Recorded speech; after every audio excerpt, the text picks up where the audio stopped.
Oggi parliamo ancora di cogenerazione e questa volta di biogas. Sì, perché uno dei fluidi che viene utilizzato tipicamente per la cogenerazione è il biogas, ovvero quel gas che viene prodotto solitamente da rifiuto organico che è messo in appositi, chiamiamoli serbatoi, via, gassificatori, adesso è lasciato a fermentare, produce questo biogas che è un ottimo combustibile, può andare ad alimentare dei motori che poi vanno a produrre cogenerazione. Diciamo che è una catena molto interessante perché andiamo a sfruttare dei rifiuti per produrre un combustibile che alimenta un motore che produce energia elettrica e termica. Perché vi voglio parlare degli scambiatori applicati sul biogas? Sono scambiatori anche in questo caso a fascio tubiero. Il biogas generato da rifiuti non può essere utilizzato così com'è per diversi motivi, perché magari contiene elementi inquinanti che vanno depurati e soprattutto perché contiene un elevato tasso di umidità che, se andasse a bruciare all'interno del motore, lo danneggerebbe in modo irreparabile. Di conseguenza, questi gas, prima di essere inviati al motore per la combustione, devono essere trattati.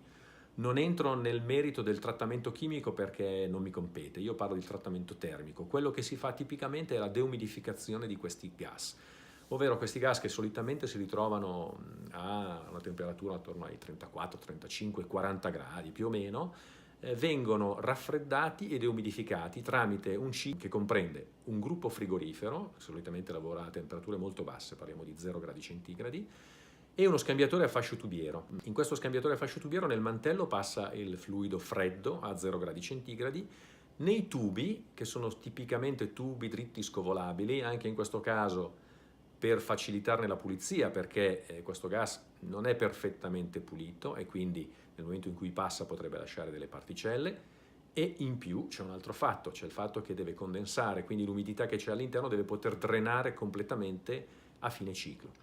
Il gas entra a 35-40 gradi, come dicevo, nello scambiatore, trova il flusso freddo dell'acqua glicolata a 0 gradi centigradi, si raffredda e raffreddandosi condensa l'umidità che c'è all'interno, toccando le pareti dei tubi ovviamente.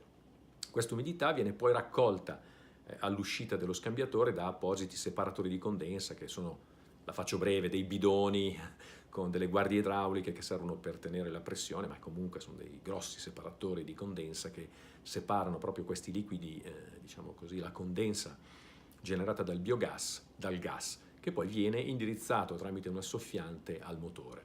Alcune volte questo biogas viene post-riscaldato, altre volte già il lavoro della soffiante ne consente il post-riscaldamento sufficiente per poterlo mandare al motore. Materiali costruttivi di questi scambiatori. Allora, il mantello tranquillamente in acciaio al carbonio, non c'è bisogno di compensatore di dilatazione perché la differenza di temperatura è veramente irrisoria. In questo caso tubazioni mandrinate e io preferisco saldate personalmente perché comunque non voglio avere eventuali perdite di acqua glicolata all'interno dei fumi, diamine. Li stiamo deumidificando, se ci fosse una perdita sarebbe veramente dannoso, andiamo a ributtare umidità dentro nel biogas.